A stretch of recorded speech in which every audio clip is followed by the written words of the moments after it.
Welcome back. In part one, we heard Warren Buffett talk about bringing back his legendary charity lunch, this time with Stephen and Aisha Curry. Now, in part two, Becky Quick turns the conversation to life after CEO. Buffett opens up about his successor, Greg Abel, and why he says Greg handles more in a day than Buffett could in a week at his peak. Here's part two. Warren Buffett, one of the most iconic investors of all time, says his successor, Greg Abel, handles more in a single day than Buffett could in a week at his peak. That's not just a compliment, it's a whole new level of endorsement. That's such a bold statement, especially coming from someone like Buffett, who's practically synonymous with Berkshire Hathaway. It makes you wonder, what is it about Greg Abel that makes him so uniquely suited for this role? Well, for starters, it's his ability to manage an almost incomprehensible workload. Berkshire Hathaway isn't just a company, it's a conglomerate with around 200 businesses under its umbrella. Buffett himself admitted that he can't even keep up with all the managers' names anymore, let alone their spouses' names. But Greg? He's out there, not just keeping up, but thriving. And it's not just about keeping up, is it? Buffett also mentioned that Greg has this incredible ability to balance everything without appearing stressed or overwhelmed. That's a rare quality, especially in someone managing a company of this scale. Exactly. Buffett even said that Greg isn't as obsessive about management as he was in his younger days, but that might actually be one of Greg's strengths. He's not micromanaging.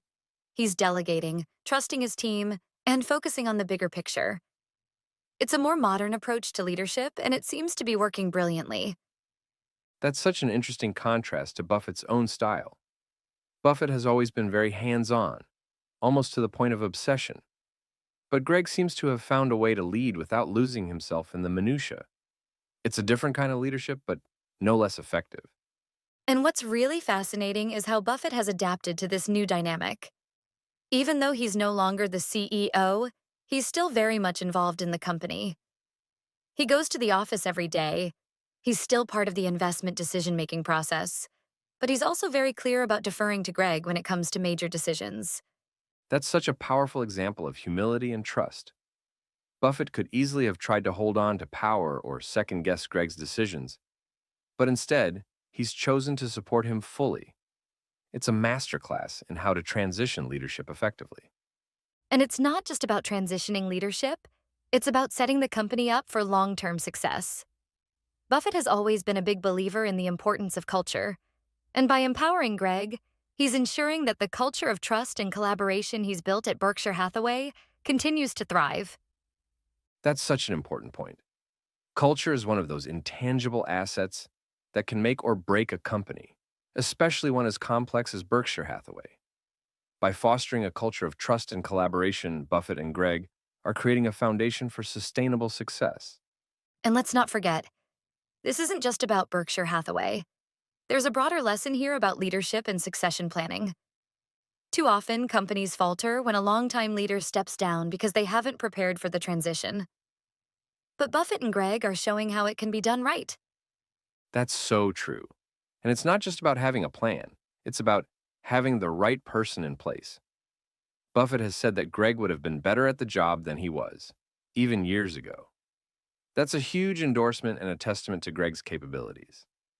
And what I find really inspiring is how Greg has managed to stay grounded despite all this responsibility. Buffett mentioned that Greg still finds time to play hockey with his colleagues. It's such a small detail, but it says so much about who Greg is as a person. It really does. It shows that you don't have to sacrifice your personal passions to be an effective leader. In fact, having that balance might actually make you a better leader because it keeps you grounded and focused. And I think that's a lesson we can all take away from this. Leadership isn't about being all in, all the time, to the point of burnout. It's about finding a balance that allows you to be effective without losing sight of what's important. That's such a refreshing perspective, especially in a world that often glorifies hustle culture. Greg is proving that you can be incredibly successful without sacrificing your well-being or your personal life. And that's what makes this story so compelling. It's not just about the numbers or the deals, it's about the people and the culture that make it all possible. Buffett and Greg are showing us a new way to think about leadership, and it's something we can all learn from. Absolutely, and I think we've covered a lot of ground today. Any final thoughts? Just that it's always inspiring to see leaders who are willing to evolve and embrace change. It's a reminder that the best leaders aren't just great at what they do, they're also great at empowering others to succeed. Well said. Thanks for the conversation as always. Thank you. And that's it for part 2. Coming up in part 3, Berkshire's massive $350 billion cash pile, and what Warren Buffett really thinks about Apple. Is he still all in? Or is something else coming? That's next.